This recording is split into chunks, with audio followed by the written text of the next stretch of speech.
even further away in order to clear the way for ascent. That strong back is part of the transporter erector, or TE, as you often hear it referred to. That TE is what we use to roll Falcon 9 out to the launch pad and raise it to the vertical launch position. It also routes the power, the fluids, and the communication to both the rocket and the satellite. So at this point in time, both the first and second stages are nearly fully loaded with 1 million pounds of kerosene fuel and liquid oxygen. I'm expecting that first stage to wrap LOX load in 10 seconds at T-minus 3 minutes. And that Stage 1 LOX load is complete. Oh, they got finished early. So there we heard that call out. At this point, second stage is still loading the liquid oxygen onto it. It looks about 90% full at this point in time, and that will conclude at T-minus 2 minutes. At that point, we will then begin to see more white clouds building around the vehicle. That's the chilled gas that rests above that liquid oxygen tank liquid surface. We vent it overboard in order to maintain pressure in the tanks as needed. So as we're basically venting that overboard, we'll see more of that white cloud forming as that gas reaches the humid Florida air and condenses into those clouds that we see.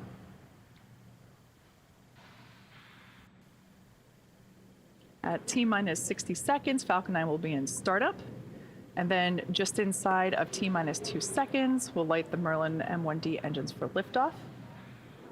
GPS 3.6 continues to be healthy. Falcon 9 team tracking no issues on the rocket. Weather still looking great. Expecting second stage LOX load to complete here just momentarily. Stage 2 LOX load is complete. And there we heard that call out. So at this point in time, Falcon 9 is now fully loaded with just over 1 million pounds of liquid oxygen and RP1. Start to see those white clouds forming as we vent the gaseous liquid oxygen there overboard. Beautiful day at Gas close up. Beautiful day at the Space Coast for a rocket launch.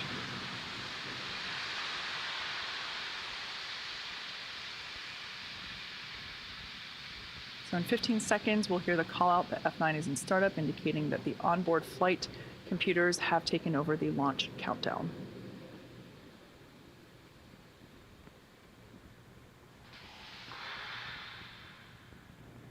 Falcon 9 is in startup. All right, there's that call out. At this point in time, both first and second stages will begin to pressurize for launch. This is the mission director. Go for launch.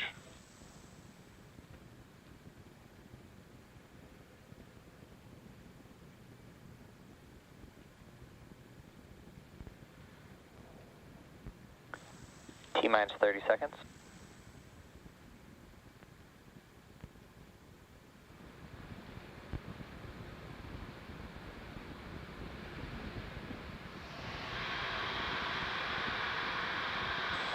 Seconds. T-minus 10, 9, 8, 7, 6, 5, 4, 3, 2, 1. Engines full power. And liftoff of Falcon 9. Go GPS, go Falcon. Vehicles pushing downrange. Stage 1 chamber pressure is nominal.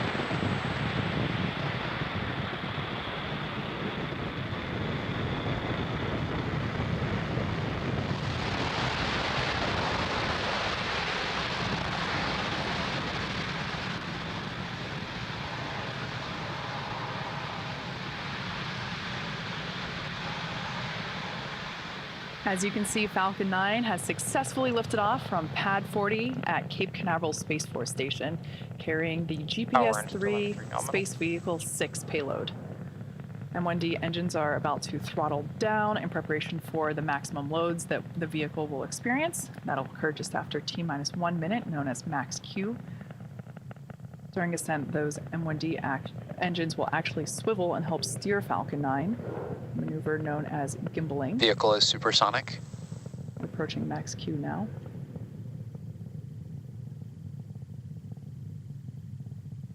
Max Q. So at this point in time, we've now passed through that moment of maximum aerodynamic pressure.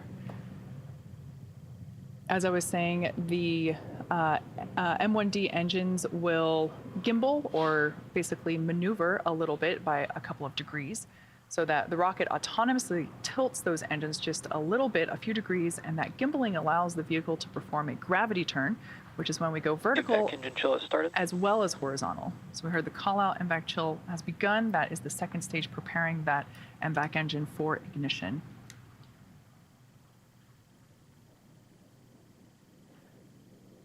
So in about 30 seconds, we'll have 3 events coming up in quick succession. The first event will be main engine cutoff, or MECO, followed immediately by stage separation, and the third event being second engine start 1, or SES1 as it's written on your timeline at the bottom of the stage. About 15 seconds away from main engine cutoff, everything looks nominal with the vehicle.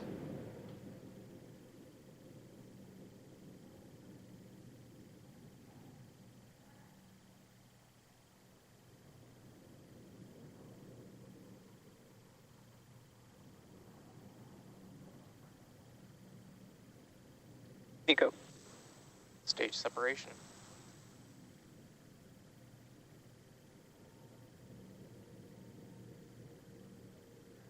MVAC ignition. All right, and there we heard all the call outs, and you can see there on your screen, we have confirmation of successful main engine cutoff, stage separation, Both and vehicles are following nominal trajectories. second engine start 1, and there we just heard that everything is looking nominal for both the first and second stages. The view on the left is really interesting because you can see both the first stage, which is at the bottom, or excuse me, on the top, and then the second stage, which has ignited its engine there at the bottom. So the first stage is still coasting upward. It has not yet reached its apogee. It will, once it does, it will then come back down to Earth and begin its journey to our drone ship, a shortfall of gravitas. Up next is fairing separation, which we see there, our first view of the GPS 36 payload. The view on the left-hand side of your screen is the first stage, and the second stage on the right-hand side of your screen. Now those fairings that we saw separate, another cool view there on the left-hand side of your screen. Acquisition of signal, Bermuda. We will attempt to recover those fairing halves. They are flying for the first time today, and we'll attempt to retrieve them using our recovery vessel, Doug. We're now at T plus 4 minutes and 17 seconds into today's mission, currently in the first of 2 planned MVAC burns for satellite deployment. In less than 2 minutes, you should be able to see the first stage entry burn on the left-hand side of your screen. We expect that to last about 30 seconds. For that entry burn, we relight the center engine, E9, as well as 2 of the radial engines, E1 and E5, so that we have a total of 3 M1D engines helping to slow the vehicle down as it passes back through the Earth's atmosphere. You can also, if you watch carefully on the left-hand side of your screen, you can see those grid fins actuating or activating. Both vehicles continue to follow nominal trajectories to help steer the vehicle back down to its precise landing on the drone ship. Now, the Falcon 9 supporting today's mission is performing this entry burn for the second time in its lifetime. As I mentioned before, it previously supported the Crew 5 mission, whereas those fairing halves will be re-entering for the first time of their lifetime. Now, while Falcon 9 makes its way back to Earth, we will be able to see that re-entry burn on our screen, as I mentioned before. As whenever it was sitting on the pad prior to launch, we were able to see some of that soot left over from its previous mission. If you've ever wondered how that soot is actually formed, it's generated when the carbon-based rocket-grade kerosene, that RP1, burns, and then since the re-entry occurs with the engines re-entering first, the booster basically flies right through its own plume, which then deposits the soot onto the exterior of the rocket. So we're expecting that entry burn to begin in just under 10 seconds. Stage 1 FTSC. Everything looking nominal with the second stage. Stage 1, entry burn startup. All right, we heard the call out. Now we can see it on the screen that that entry burn has begun. This will last for about 30 seconds.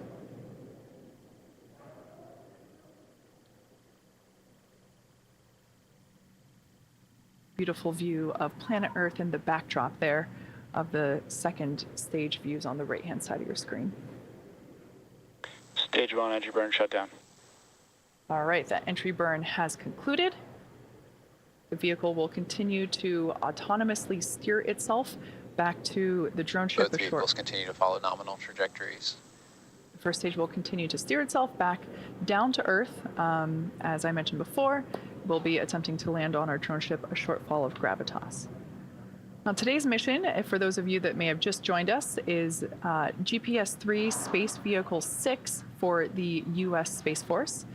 Today's mission marks SpaceX's 5th overall GPS-3 mission, previously having launched one in 2018, 2 GPS payloads in 2020, and another in 2021. To date, these next-generation satellites provide increased signal accuracy and reliability to operate even if confronted by cyber adversaries. Stage 1, transonic.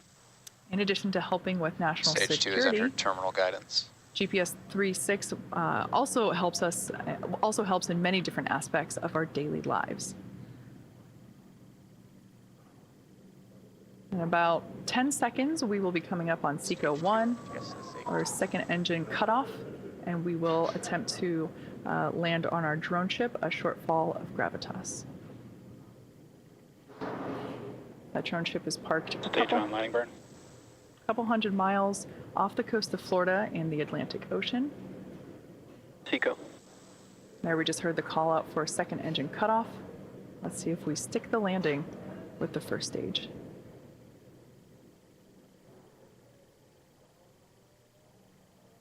Landing leg deploy.